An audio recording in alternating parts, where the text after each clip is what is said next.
Welcome to Rooted with Rachel. My name is Rachel Boucher, and this is where you'll find fresh joy for your journey. Today is Good Friday, and perhaps you're wondering, why in the world is it called Good Friday? Because by all worldly standards, it would seem like it's a very bad thing that this perfect man is being murdered. But it's good. Number one, because God is a good God, and he sent his perfect son to die for undeserving sinners. And then number two, it's a Good Friday because the cross was our only way to be made right with a holy God. Psalm 22, 27 through 31, the last part of this psalm moves out to the nations. So in the previous verses, we see David referring to his people, Israel, the congregation. Now we move out to a bigger picture of the nations and how the nations will come and bow before him. They will serve him, the ruling and reigning king. So listen to Psalm 22, 27 through 31. All the ends of the earth shall remember and turn to the Lord, and all the families of the nations shall worship before him. For kingship belongs to the Lord, and he rules over the nations. All the prosperous of the earth eat and worship. Before him shall bow all who go down to the dust, even the one who could not keep himself alive. Posterity shall serve him. It shall be told of the Lord to the coming generation. They shall come and proclaim his righteousness to a people yet unborn, that he has done it. The psalmist says, before him all will bow down. It says those who bow down in the dust. In other words, those who will die, which is all of us, even those who could not keep themselves alive. This is us. We could not keep ourselves alive. When we think Good Friday, we realize we cannot rescue ourselves. We cannot keep ourselves alive. We need the cross. We need to sit with Good Friday before we can appreciate Holy Saturday and Resurrection Sunday.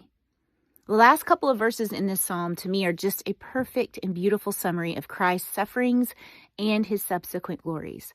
Listen to what it says here in the last couple of verses. It says, posterity shall serve him.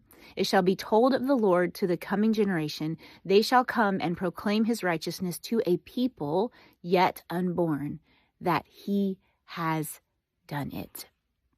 I love that last line. He has done it. What is so amazing about this final phrase, he has done it, it's the same Hebrew word that is used in Genesis 2, 1 through 2, when God finishes creation. He finished the work he completed at creation. Then fast forward to the cross and we see Jesus finishing it.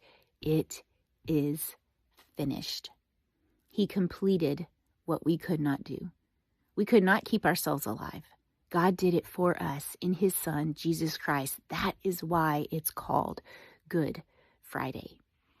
Think about this as we come into this weekend, Holy Saturday, and we sit in this pain and this uncertainty that the disciples experienced. On Holy Saturday, all is silent.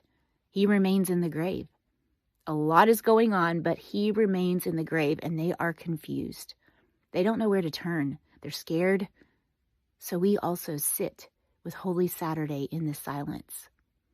Soon, we will experience resurrection morning and a new creation because it is finished and he has done it. So tomorrow, take time to sit in that silence. Reflect on what the disciples must have felt, the confusion, the sorrow, the waiting. And in many ways, we sit there with them in the quiet, in the waiting, in the unknown. We cannot fully appreciate the joy of the resurrection unless we first sit in the stillness of Holy Saturday. Thank you so much for listening and following along on this journey toward the cross through Psalm 22. I hope you've enjoyed this series during Holy Week. I hope it has been something that ministered to your heart and has helped you fix your eyes on Christ as you approach Easter.